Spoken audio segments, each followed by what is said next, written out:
Connecting to VW and Audi vehicles to retrieve DTCs or to view data stream, and most importantly, the ability to return to basic settings has been a long time coming.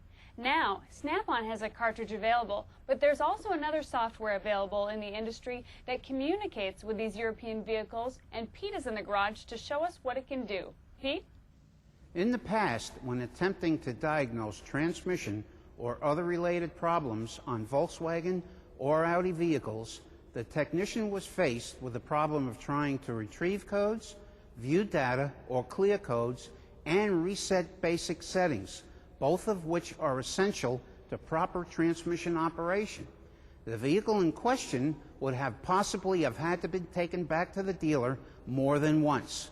There is a diagnostic program now available for Volkswagen and Audi vehicles called VAG-COM, produced by Rostec LLC, that will do all of the above and more.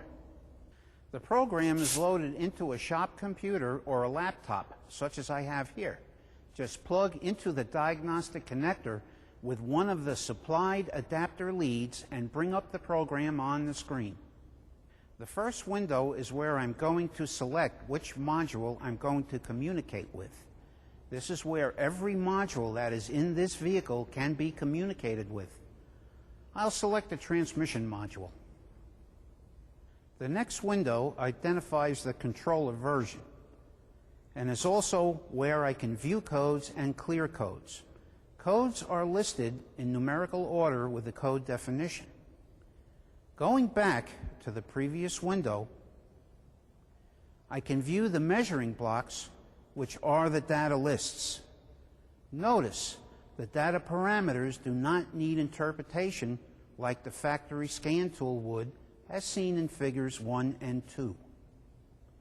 Going back once again, I now have the ability to reset my basic settings. The steps I have performed here save me 2 or 3 trips to the dealer. I think that in itself is worth it. All the information about VAG-COM can be found on the VAG-COM website at ross-tech.com. Now, let's go back into the shop and look at an 01M problem that's wasting a lot of time for the rebuilder technicians.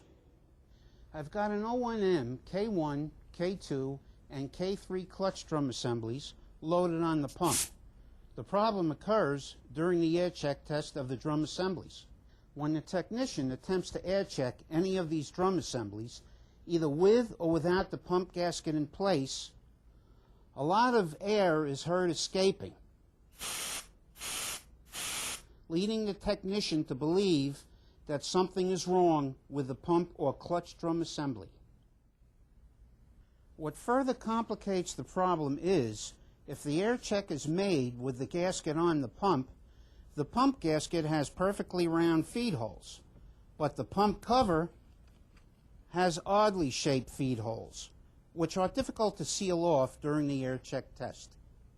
A better way to do this is to get your small tip blowgun and wrap the tip in a shop towel. This will help to seal the odd-shaped feed hole, which should result in a good solid air check. One other point. There are 6 staked-in cup plugs located at the top of the stator, as you can see here and in figure 3. Make certain that all of the cup plugs are in place and are not leaking.